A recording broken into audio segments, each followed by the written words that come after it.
E nós vamos dar continuidade à nossa série de ministrações sobre as 7 igrejas da Ásia. Hoje é a antepenúltima igreja, a igreja de Sardes. Vamos abrir a palavra de Deus no livro do Apocalipse, capítulo de número 3. Eu fiquei pensando, que tudo Deus tem propósito, Mas dentre as 7 igrejas da Ásia distribuídas a cada um dos pregadores, as mais difíceis ficou para mim. Difíceis porque Sardes e Laodiceia, falando dessas duas principalmente, são aquelas que elas não têm elogio da parte do Senhor praticamente, com exceção daquele grupo que a gente chama de remanescentes, Mas a igreja de Sardes e a igreja de Laodiceia, a gente vai ver que ela não, as críticas, o olhar do Senhor sobre a comunidade é um olhar de reprovação e de chamada à comunidade ao arrependimento, a mudança, porque algumas coisas elas não estavam corretas na comunidade. Irmãos, nós temos falado que o livro de Apocalipse ele não é um livro para que a gente que conhece Jesus tenha medo. Pelo contrário, o livro de Apocalipse ele veio num contexto onde os irmãos, os nossos irmãos daquela época, estavam sofrendo muitas perseguições. Então, João na ilha de Patmos, ele recebe as revelações de coisas que haveriam de acontecer, mas para a igreja, essas revelações elas sempre produziram e continuam produzindo esperança.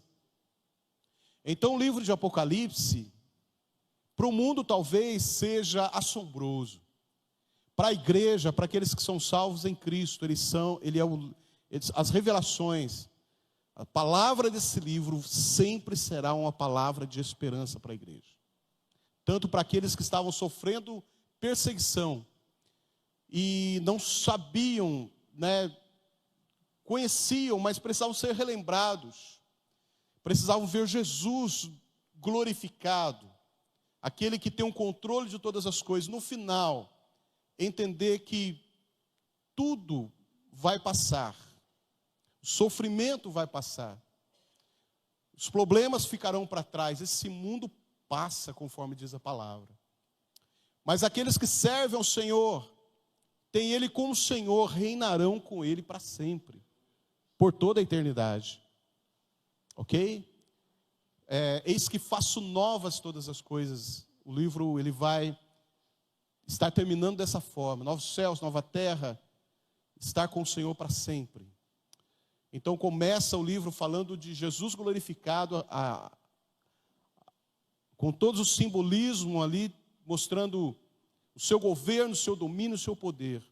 E termina o livro falando de um Senhor que restaura todas as coisas. E a esperança para a vida da igreja. Irmãos, o livro de Apocalipse é a esperança para a tua vida. Para a nossa vida.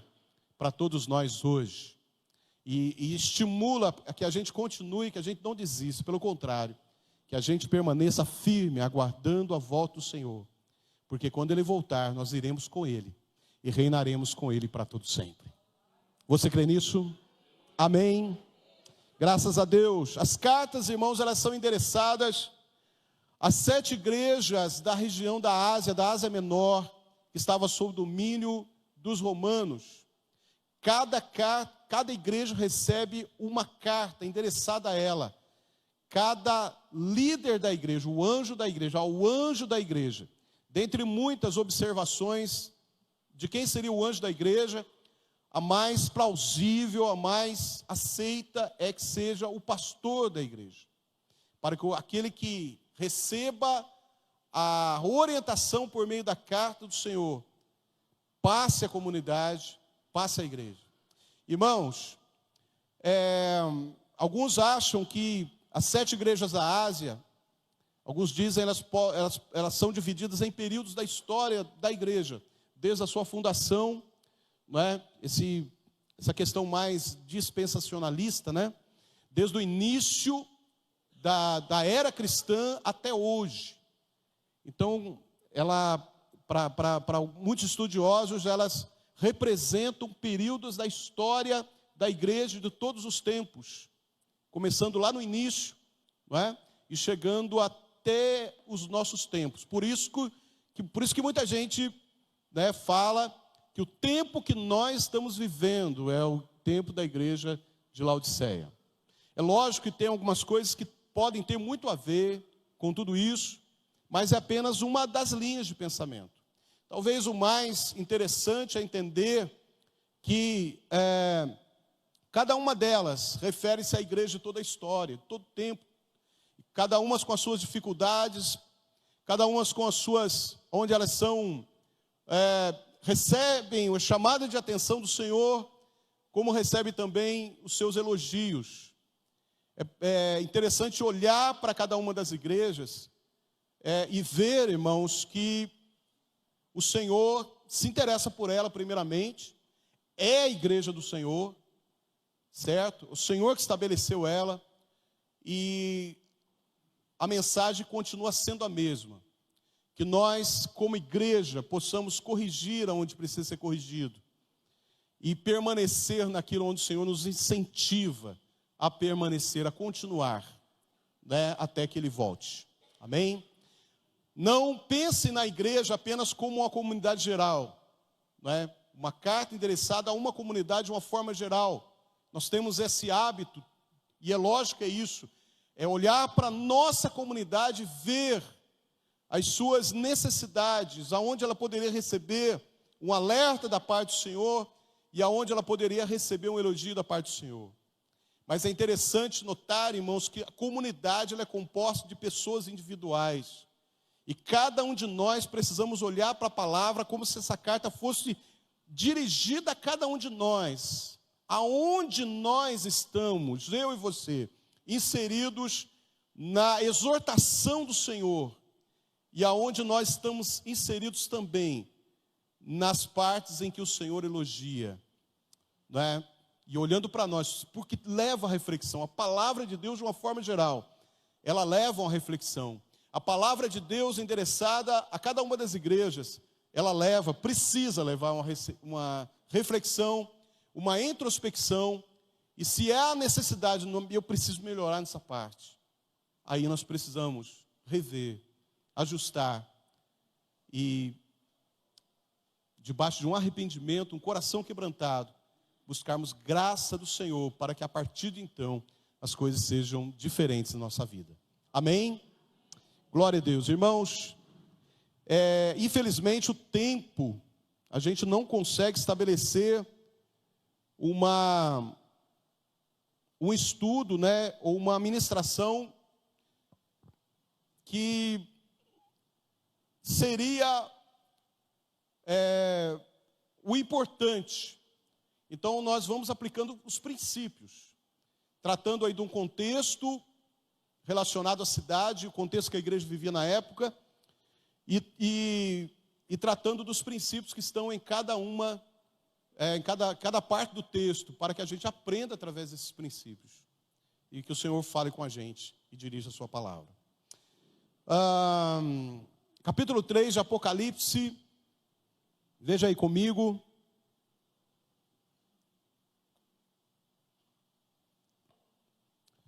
Ao anjo da igreja, carta à igreja de Sardes, ao anjo da igreja de Sardes escreve: essas coisas diz aquele que tem os 7 Espíritos de Deus e as 7 estrelas. Conheça as tuas obras, que tens nome de que vives e está morto. Sê vigilante e consolida o resto que estava para morrer, porque não tenho achado íntegras as tuas obras na presença do meu Deus. Lembra-te, pois, do que tens recebido e ouvido, guarda-o e arrepende-te, porquanto se não vigiares, virei como ladrão, e não conhecerás de modo algum em que hora virei contra ti. Tens, contudo, em Sardes umas poucas pessoas que não contaminaram as suas vestiduras e andarão de branco junto comigo, pois são dignas.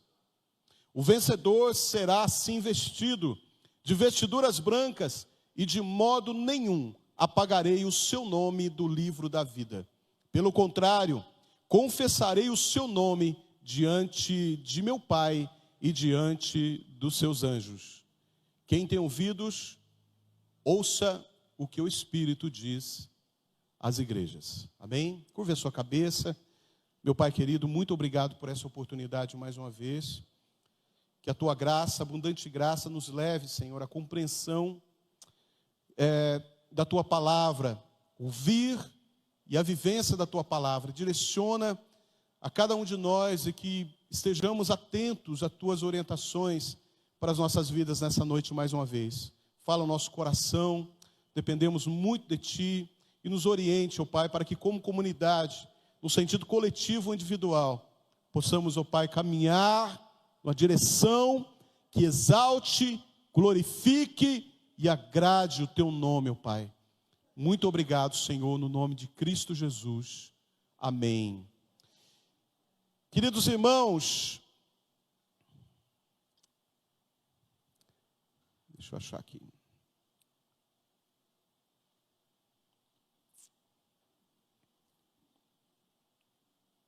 A igreja situada na cidade de Sardes. A cidade de Sardes, irmãos, ela faz parte de uma rota comercial muito importante. E toda cidade, ela, quando faz parte de uma rota comercial que escoa, né? Ela tem facilidade de receber o tanto comércio que entra quanto que sai, geralmente ela se torna próspera. Ela tem meios, né, de saída, de escoar a sua produtividade. As pessoas, elas vão conhecer a cidade, vão conhecer o comércio, e isso vai melhorar significativamente a economia da cidade. Então, Sardes, essa cidade, ela faz parte de uma rota comercial muito importante, e por isso ela é considerada uma cidade muito próspera, principalmente na produção de ouro, de prata, de pedras preciosas e do tecido. Havia fábricas de tecido nessa cidade, muito importantes. A tinturaria da cidade era muito importante, e isso tem uma relevância que ajuda a cidade a ser próspera, e a gente percebe que muita coisa do que o Senhor está escrevendo da carta, falando da carta, tem a ver com o contexto da cidade, daquilo que a cidade está vivendo. Talvez a gente vai ver muito isso domingo que vem, quando a gente falar sobre a igreja de Laodiceia, cada ponto da igreja de Laodiceia, a relação que tem com o contexto em que a igreja estava inserida. Em seus tempos mais importantes, né, tempos áureos, os cidadãos, irmãos de Sardes, eles se orgulhavam, porque a cidade, ela havia se tornado uma verdadeira fortaleza. Era difícil os inimigos conquistarem a cidade, porque ela era estabelecida em lugar alto, e a chegada, o meio pelo qual se chegava era bastante complicado, né? Quem não conhecia, quem não fazia esse trajeto, tinha muita dificuldade de chegar até a cidade. Então, os moradores, eles se orgulhavam de estar nesse lugar porque se sentiam seguros. Ninguém chegava lá, né? Ninguém até determinado momento. Mas um dia os soldados persas, a história diz assim, eles observaram, né, procurando entender como que poderiam conquistar a cidade de Sardes. Eles então começaram a pesquisar e a perceber como que os moradores da cidade faziam. E aí eles viram, em determinado momento, algumas pessoas, alguns soldados, subindo e descendo por lugares que eles nunca tinham passado. E aí, eles, por esse caminho, enquanto as sentinelas estavam preocupados com a entrada principal da cidade, cuidando da entrada principal, e descuidaram das outras entradas, não vigiaram as outras entradas, por essas entradas secundárias, foram com que os soldados à noite chegaram lá e conseguiram tomar a cidade. E aí, a história diz que a cidade ela caiu em dois momentos importantes. No ano 334, através de Alexandre o Grande, e no ano 214, através de Antíoco o Grande. E a partir daí, irmãos, uma vez, quando se passa um boi, passa uma boiada, né? Passou esses dois aí, e aí a cidade nunca mais, ela se reergueu, ela perdeu aquela condição de fortaleza, de cidade que ninguém conseguia chegar, que invadir, tomar, acabou se tornando vulnerável, perdeu isso. Mas por causa da vigilância, né? Os inimigos chegaram como ladrão à noite e tomaram a cidade. Era uma cidade com um passado glorioso, muito importante, mas com um presente de pouca importância em termos de segurança, em termos políticos e também em termos comerciais. Queridos, como que Jesus se identifica para essa igreja que vive na cidade de Sardes, a igreja de Sardes? O texto diz, no primeiro versículo, estas coisas diz aquele que tem os 7 Espíritos de Deus e as 7 estrelas. Primeiramente, o número 7, na linguagem simbólica do Apocalipse, ele indica uma completude. O número 7 representa uma completude, um número perfeito. Ou seja, quando está falando aqui do Espírito, 7 Espíritos, ele está falando da completude do Espírito Santo, daquilo que o Espírito Santo faz de forma completa.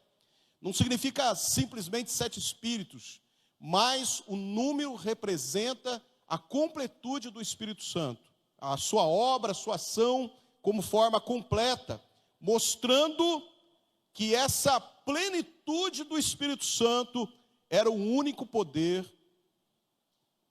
que tinha condições de reviver uma igreja que estava no estado que estava a igreja de Sardes. Segunda coisa que o Senhor coloca aqui nessa identificação é que aquele que tem as 7 estrelas, né? O texto diz, ao anjo da igreja de Sardes escreve, essas coisas diz aquele que tem os 7 Espíritos de Deus e as 7 estrelas. Jesus não se identifica apenas a Sardes como tendo as 7 estrelas, mas a outras igrejas também, porque as 7 estrelas, como nós vimos, elas representam as 7 igrejas. 7 estrelas são as 7 igrejas.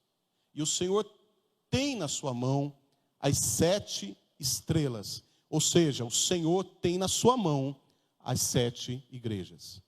Então já falamos aqui outra vez, os irmãos ministraram sobre isso, que significa que o Senhor ele tem a igreja sob seu controle. Ele carrega a igreja na mão. Por mais que ela tenha situações muito complicadas e difíceis, ela continua na mão do Senhor.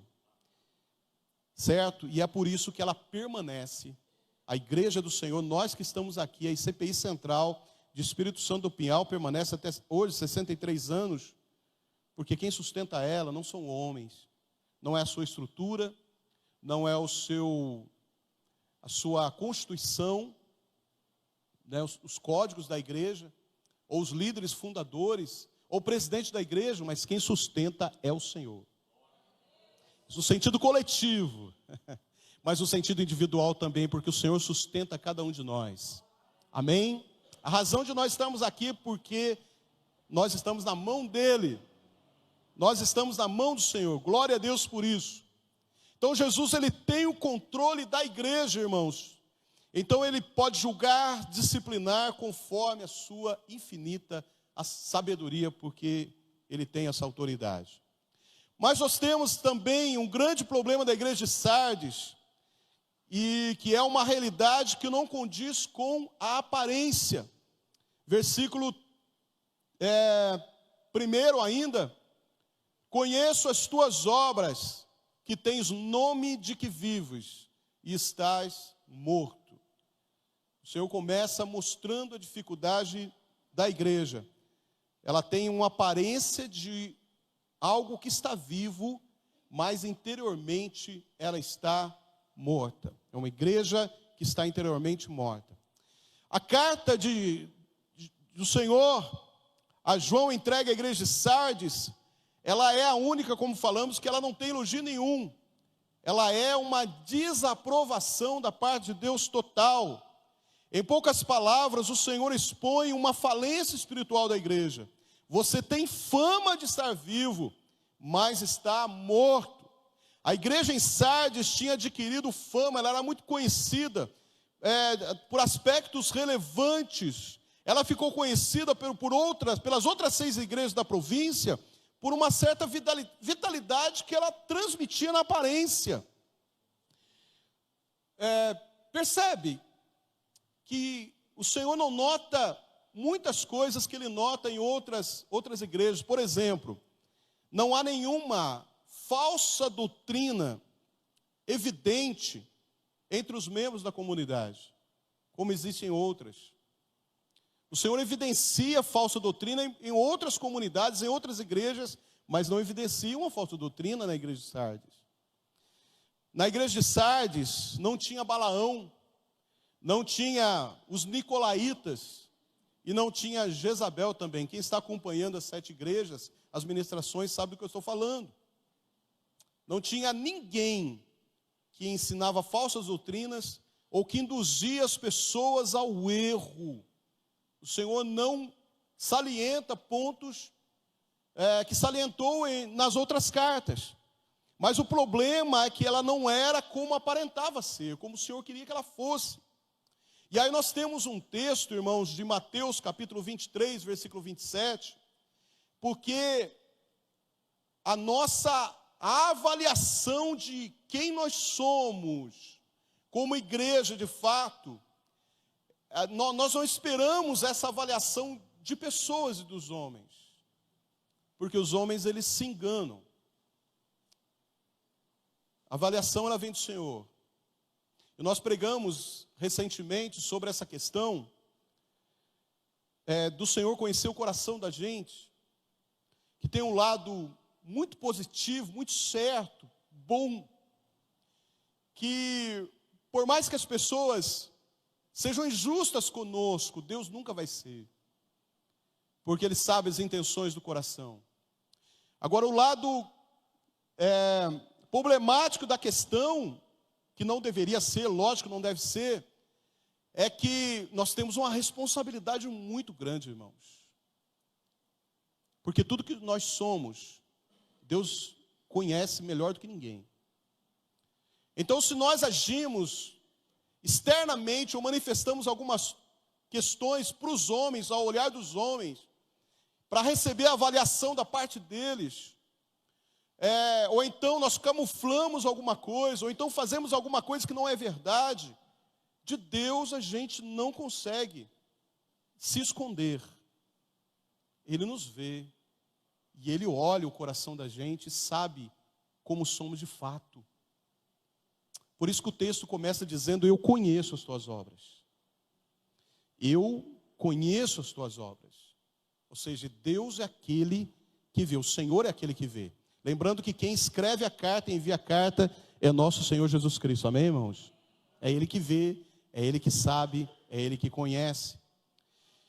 E aí, em Mateus capítulo 23, versículo 27, tem uma colocação do próprio Jesus em relação à religiosidade. Alguém que manifestava externamente um comportamento que não condizia de forma alguma com o seu interior e foi reprovado por Cristo, não é? Dá uma olhadinha no texto que você conhece, quando Jesus ele está diante dos escribas, fariseus, e que representava a liderança religiosa daquela época.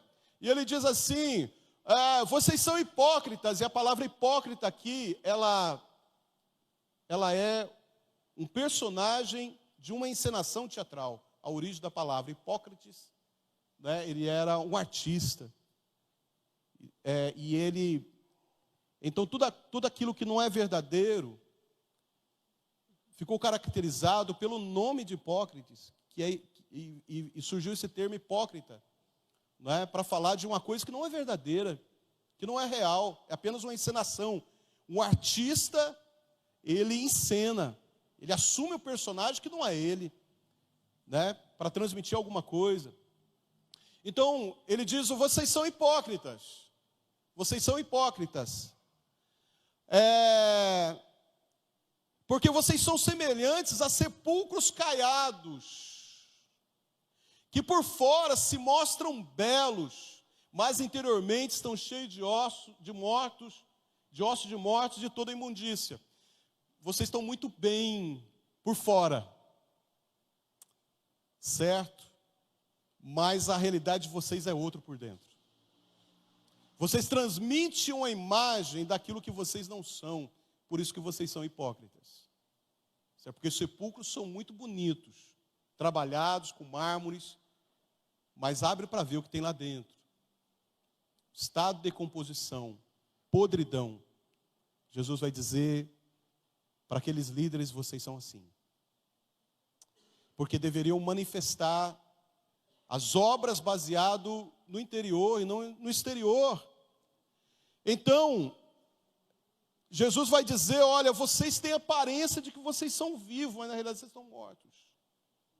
Talvez diante dos homens, vocês transmitem uma ideia de uma igreja viva, de pessoas que se declaram cristãs de uma forma viva, mas eu conheço o coração de vocês. Os meus olhos veem o coração de vocês. Então vocês não estão vivos, vocês estão mortos. Tem um comentário do pastor John Stott falando sobre a igreja de Sardes, que ele diz assim: as aparências são notoriamente enganosas e aquela congregação de alto nível social era um cemitério espiritual. Ela tinha fama de ser vivaz, mas não fazia jus a essa fama. Quando os olhos de Cristo observaram por debaixo das aparências, ele disse: não tenho achado íntegras as tuas obras na presença do meu Deus. As tuas obras não são íntegras. E aí, irmãos, vale a pena nós pensarmos sobre a questão da integridade, porque o texto diz isso, o versículo 2, não é? A parte final do versículo, não tenho achado as tuas obras, íntegras as tuas obras na presença do meu Deus, porque o sentido da palavra íntegro é inteiro, que é o oposto daquilo que é parcial. Se as obras não são íntegras, elas existem de forma parcial, ou seja, elas estão divididas. No sentido de que talvez há uma intenção de honrar a Deus com aquilo que se fazia, mas não de forma completa, não de forma inteira, era parcial. E nós já aprendemos, irmãos, que não se vive a vida de serviço a Deus de forma parcial, mas apenas de forma íntegra. Porque é muito fácil fazer parcialmente aos olhos dos homens, porque isso nós conseguimos transmitir. Quando nós fazemos um serviço que talvez não é bem feito, né, nós conseguimos dar uma marretada, né? Você leva às vezes alguma coisa para consertar e a pessoa com a má intenção, ela pega o seu objeto e ela conhece, ela sabe, você não. Então ela dá uma ajeitada nele. Coloca uma peça que não é a original, né? Aperta alguma coisa ali e diz, está prontinho, está novinho, né? Exatamente para durar o tempo da garantia, 3 meses de garantia. Passou o tempo da garantia, já era. Você não sabe, mas a pessoa que fez, ela fez não de forma inteira, ela fez de forma parcial. Vai dar problema depois. Então o que nos dá a impressão, irmãos, que tudo que essa comunidade fazia era forma parcial dividida. Porque nós podemos, irmãos, tentar fazer para Deus, mas ao mesmo tempo estar fazendo para nós mesmos. Nós podemos tentar viver de forma que agrada a Deus, mas uma parte nós estamos fazendo de forma que nos agrade. Nós estamos endereçando algo para Deus como um fruto de adoração, e serviços para Deus, mas uma parte ela vem para o nosso próprio benefício, nosso nome, nosso reconhecimento, nossa fama, nossos interesses. Tem tantos lugares que tem o nome de Deus, que na placa do lado de fora você vê bonito o nome de Deus. Que as pessoas até falam muito sobre o nome de Deus nas suas reuniões, mas de forma parcial. Porque uma parte é para si mesmos, tem a ver com os meus interesses e tem a ver com a minha vontade. E a grande verdade é que tudo aquilo que é parcial, irmãos, Deus não recebe. Não chega para Deus. Uma vida cristã parcial não agrada a Deus. Uma vida cristã que um pé está no mundo e um pé está dentro da igreja não agrada a Deus. Uma vida onde as mesmas palavras que saem da boca, em dado momento elas agradam a Deus, honram a Deus, tentam fazer isso, mas depois elas maldizem os homens. Deus não recebe, porque está sendo parcial. Tiago vai dizer isso, que de uma fonte não pode jorrar água doce e água salgada. É bem possível que quando o Senhor está falando sobre a igreja, olha, você tem fama de você estar vivo, mas você está morta. Ele está falando relacionado a isso, irmãos. Porque não há integridade, não há inteireza de coração. E quando nós olhamos para a palavra, nós vamos ver Deus sempre falando isso, em relação a tudo que o seu povo chega para oferecer a Ele. Ele diz, ó gente, cheguem a mim com os seus corações rasgados.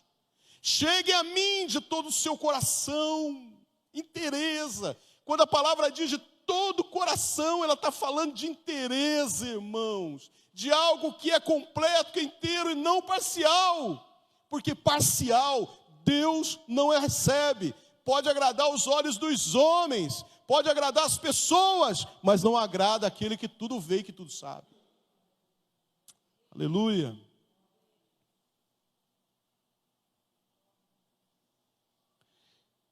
John Stott continua dizendo que essa distinção entre reputação e realidade, entre aquilo que os seres humanos veem e aquilo que Deus vê, é de grande importância, e ele se baseia em 1 Samuel capítulo 16, versículo 17, quando o Senhor fala para Samuel e diz, o Senhor não vê como o homem vê a aparência, mas o Senhor vê o coração. Que tudo que a gente faça e a forma da gente servir e viver para agradar a Deus, seja algo que Deus olha e compraz, irmãos, porque é íntegro, porque é inteiro, porque é completo, e assim Deus recebe. Deus recebe. É por isso que quando a palavra fala desse relacionamento com Deus, ela diz que nós só encontraremos o Senhor se for de todo o coração. Buscar-me-eis e me achareis quando me buscardes de todo o vosso coração. Você vai encontrar Deus quando você buscá-lo de todo o seu coração. Amém? Irmãos, existem duas etapas de advertência do Senhor, e ambas fazem alusão à invasão súbita. Lembra da invasão? O Senhor, irmãos, Ele vem trazer a palavra de acordo com o contexto. Por isso que Ele vai falar primeiramente sobre a questão da vigilância. Vigilância, versículo 2, ser vigilante, consolida o resto que está para morrer, porque não tenho achado íntegras as tuas obras na presença do meu Deus. Versículo 3, lembra-te, pois, do que tens recebido e ouvido, guarda-o e arrepende-te, porque se não vigiares, virei como ladrão e não conhecerás de modo algum em que hora virei contra ti. A igreja de Sardes, irmãos, ela sabia muito bem o que tinha acontecido na sua história. Era uma igreja, era uma cidade que era importante por causa da sua segurança. Todo mundo se comprazia, né? Se orgulhava de um lugar alto, de um lugar seguro que ninguém invadia. Mas um dia eles se descuidaram. Um dia eles ficaram atentos a um lugar e esqueceram de outros, eles relaxaram na vigilância. E o inimigo entrou na cidade como ladrão, que não dá aviso para chegar. Invadiu a cidade, tomou a cidade. Então é como se ele dissesse: vocês sabem o que aconteceu com a cidade onde vocês estão algum tempo atrás. Os soldados relaxaram, as sentinelas relaxaram na vigilância. E por isso, por 2 vezes, a cidade sofreu as consequências de uma invasão dos inimigos. Então, igreja de Sardes, seja vigilante. Seja vigilante. Desperte para a vigilância. Não relaxe na vigilância. Arrepende-te, porque se você não vigiar, vai acontecer como aconteceu com a cidade. Eu virei a ti como ladrão à noite, e vocês não saberão. Pegarei vocês de surpresa. Irmãos, quando ele fala sobre essa questão de lembrar, o texto diz: lembra-te, pois, do que tens recebido e ouvido, guarda e arrependa-te, pois se não vigiares, virei como ladrão. Que eles precisavam conservar vivas a lembrança das bênçãos anteriores. Irmãos, quase, se não me falha a memória, todas as cartas falam sobre isso. Porque em algum momento a igreja, a comunidade, ela refletiu aquilo que ela deveria refletir. Ou no seu início. No seu início. Num tempo de fidelidade a Deus, de compromisso com Deus, de relacionamento com Deus, de intimidade com Deus. Mas agora, ela não está vivendo esse tempo mais. E o Senhor sempre chama atenção no sentido: lembra de um tempo que você recebeu da minha parte tantas coisas boas. Você precisa guardar essas coisas. Lembra, irmãos, das grandes dificuldades que nós temos como igreja é o esquecimento, né? Nós esquecemos das coisas que Deus fez na nossa vida.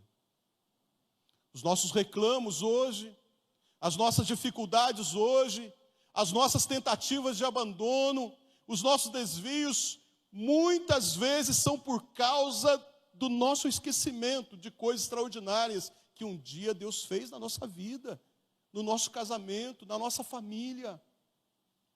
É por isso que o Senhor constantemente, Ele chama a gente para lembrar. É como se Ele chegasse para a gente, batesse no ombro da gente e dissesse: meu filho, você já se esqueceu das coisas que aconteceram na sua vida, quem era você e quem você é hoje, da onde você estava e aonde você está hoje.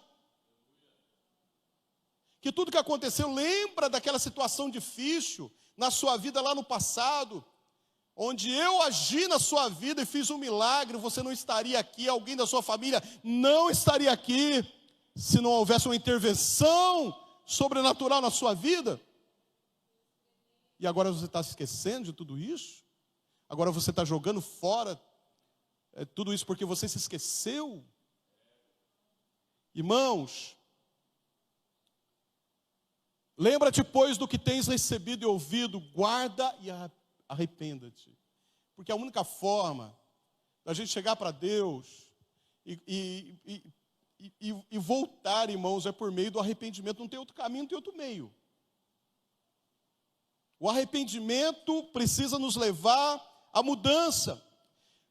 Eles precisavam conservar vivas a lembrança das bênçãos anteriores, assim como a igreja em Éfeso, ela é advertida a se arrepender e a voltar à prática das primeiras obras. Lembra disso? O Senhor vai falar para a igreja de Éfeso: arrepende-te e volta às primeiras obras. Volta a ser o que você era no início, quando você orava, quando você lia a palavra, quando você jejuava, quando você tinha um relacionamento comigo, quando havia intimidade, eu ouvia a sua voz constantemente falando comigo, e eu falava com você também. Lembra? Volte às primeiras obras. Irmãos, porque se isso não acontecer, o Senhor vai dizer: olha, eu vou vir contra você, como ladrão, numa hora que você não sabe. Isso tem um contexto escatológico, mas tem um contexto, irmãos, de consequência. Porque Deus age usando a vara, irmãos, das consequências. Muitas vezes na nossa vida para nos colocar nos trilhos de novo, permitindo circunstâncias para nos alertar, despertar o nosso coração para Ele. E às vezes você olha para tudo que está ao seu lado e diz: meu Deus, o que está acontecendo comigo? O que está acontecendo? Não sei. E aí o Espírito vai ministrando o seu coração. Você precisa voltar, você precisa comunhão, você precisa chegar mais perto, você precisa voltar às primeiras obras.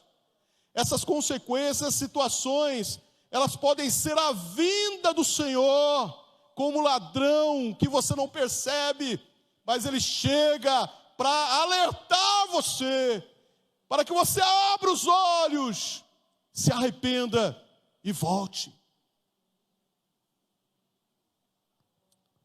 Agora, isso tem consequências, questões escatológicas também.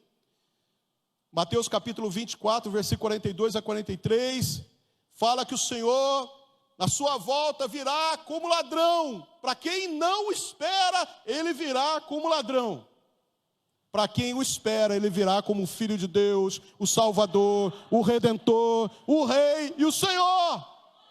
Quem espera a volta de Jesus aqui, irmãos? Pelo amor de Deus, levanta a mão bem alto. Quem espera a volta de Jesus?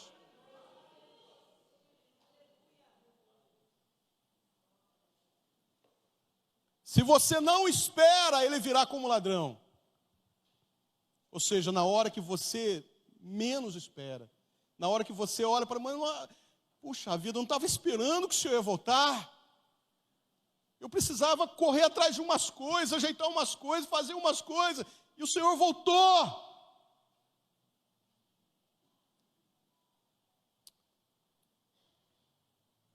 Primeira Tessalonicenses 5, 2, 3... vai falar sobre a vinda do Senhor como ladrão, para que esse dia não nos apanhe de surpresa. Não seja uma surpresa. Irmãos, a vinda de Jesus não pode ser uma... Olha para a pessoa que está do seu lado, pelo amor de Deus, fala para ele: a vinda de Jesus não pode ser uma surpresa para você. Porque surpresa é coisa que a gente não está esperando. Se a gente está esperando, não pode ser surpresa. Então, se nós estamos esperando a volta de Jesus, e sabemos que Ele virá, que não disse o dia nem a hora, então não é surpresa a hora que Ele chegar. Não pode ser surpresa a hora que Ele chegar. Tem que ser: ô Jesus, o Senhor chegou, né? Eu estava aqui te esperando, vamos dar um abraço. Como eu ansiava a sua volta, como eu queria tanto que o Senhor voltasse. É isso. Aleluia, é isso, irmãos. Queridos irmãos, há uma mensagem para os remanescentes. Versículo 4: tens contudo em Sardes umas poucas pessoas que não contaminaram as suas vestiduras e andarão de branco junto comigo, porque são dignas. Eu já disse aqui que apesar dos desvios, apesar de caminhos que muitos segmentos tomam, e que muitas pessoas dentro da nossa comunidade tomam, a igreja, ela existe, irmãos. A igreja existe. Esse negócio que falam contra a igreja, vive metendo pau contra a igreja, isso é injusto, porque a igreja do Senhor, ela existe. E ela é pura, ela é santa, ela é bendita, ela é imaculada, e ela é noiva do Cordeiro. E ela aguarda o seu noivo chegar. Aleluia! Glória a Deus. Então os remanescentes são aqueles que não se contaminaram, são aqueles que não se entregaram. Eu quero dizer para você, nós temos um problema, que muitas pessoas das comunidades, elas buscam referências dentro da própria comunidade. E às vezes, irmãos, dentro de um contexto de limitados que nós somos, de falho que nós somos, de imperfeito que nós somos, muita gente faz de referências pessoas que não têm um compromisso com Deus, que não buscam um relacionamento com Deus e que não buscam intimidade com o Espírito Santo. Mas eu quero te orientar nessa noite: busque referências, pessoas que realmente amam o Senhor de todo o coração, grude nele, ande como ele, viva como ele, se espelhe nele. Paulo vai dizer: sejais meus imitadores, como eu sou de Cristo. Me imitem porque eu imito Cristo. Se alguém do teu lado imita Cristo, siga ele. Se alguém do teu lado não imita Cristo, não tenha ele como referência para a tua vida. Aí você vai dizer: pastor, talvez sejam poucos, mas é isso que Jesus diz à igreja de Sardes. Aleluia. Eu tenho nessa comunidade, Jesus conhece, irmãos, Jesus olha para nós, ele sabe o coração, ele sabe os que são dele, de fato. E ele diz: olha, eu tenho nessa comunidade poucas pessoas. Sardes, eu tenho poucas pessoas. Aleluia, mas poucas pessoas, irmãos, têm muita relevância para o Senhor. Aleluia. Aqueles que não se venderam mais em santidade, continuam servindo ao Senhor. Essa pureza os acompanharão pela eternidade junto com o seu Senhor. Jesus fala: olha, esses que não se contaminaram, eles andarão de branco comigo. Eles vão andar de branco comigo. Se você não se entrega ao pecado e não se contamina com o pecado, há uma promessa de Deus para a tua vida: você vai andar de branco com o seu Senhor. Aleluia. E as vestiduras brancas é um contraste com as roupas coloridas produzidas pelas indústrias de Sardes. Era famosa pelas indústrias têxteis. As roupas coloridas que eram fabricadas nessas indústrias, importantes, relevantes, interessantes, dava muito dinheiro, melhorava a economia da cidade. Mas o Senhor não se preocupa com essas coisas. O Senhor não quer esse tipo de vestidura para nós. Ele quer nos dar vestes brancas. Isso fala de santidade, isso fala de pureza, isso fala de afastar-se do pecado e viver uma vida que agrada a Deus. É isso. O texto vai dizer, falando desses que vencem, os remanescentes que vencem. Aleluia, chega aí, Tamar. O vencedor será assim vestido de vestiduras brancas, e de modo nenhum, apagarei o seu nome do livro da vida. De modo nenhum eu vou apagar o seu nome do livro da vida. Aleluia. Quem tem o nome no livro da vida aqui, irmãos? O nome da gente não está lá por acaso, não é por nossa causa, não são méritos nossos, mas é a cruz de Cristo que fez com que nosso nome estivesse lá. É como se fosse um rol daqueles que estão inscritos nos propósitos eternos do Cordeiro, que estão lá. A palavra diz que naquele dia abrirão-se os livros, lembra? Mais no final de Apocalipse, os livros serão abertos, e abrir-se-á o livro da vida. E quem não estiver no livro da vida será lançado no lago que arde com fogo e enxofre. Então estar com o nome escrito no livro da vida significa segurança eterna. É estar para sempre seguro na presença de Deus. Vamos ficar em pé, irmãos.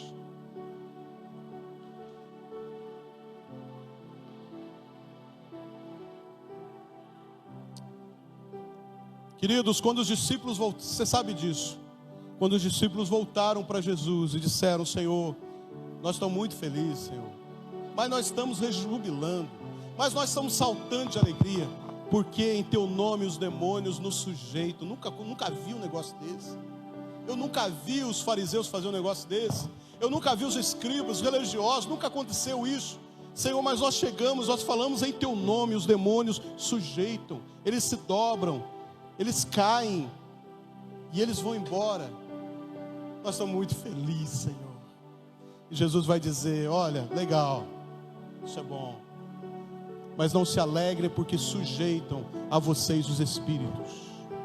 se alegrem, porque o nome de vocês está escrito no livro da vida. Ou seja, Jesus está ressaltando a importância do nome escrito no livro da vida, irmãos. Não tem coisa mais importante para você do que o seu nome escrito no livro da vida. Precisa estar lá o teu nome. E o Senhor vai dizer que os remanescentes, os vencedores, que andarão de vestes brancas, que receberão vestes brancas, o Senhor diz: eu jamais apagarei o seu nome do livro da vida. Ou seja, está na memória eterna, na presença de Deus, seguro para sempre na presença de Deus.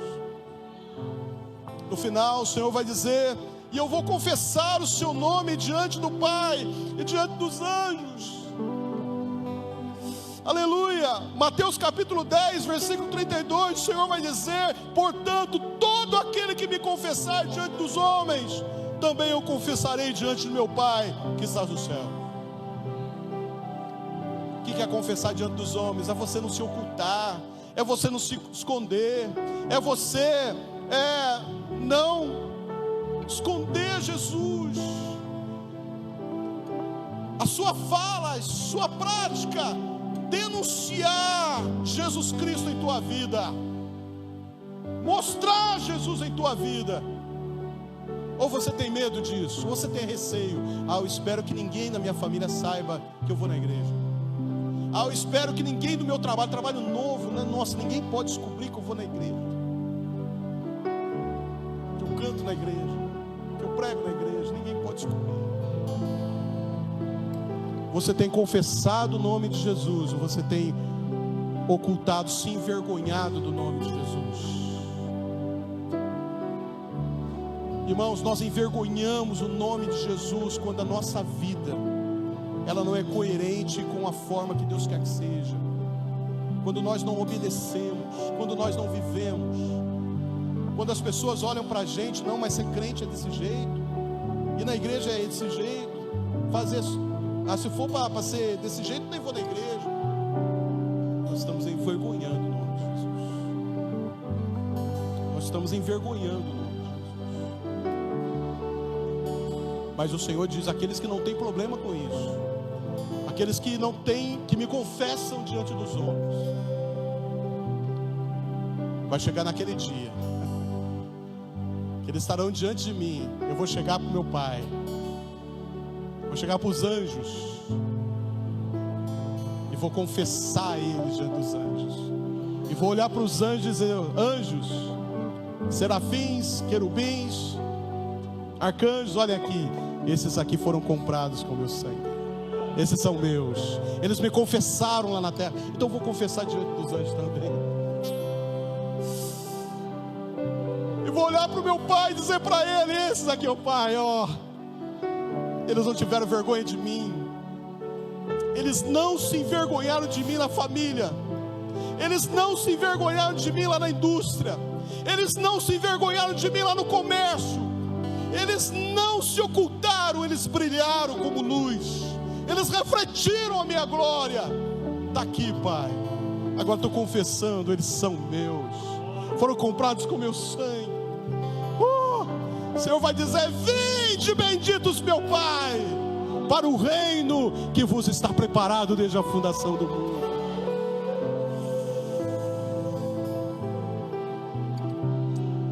Confesse o nome de Jesus.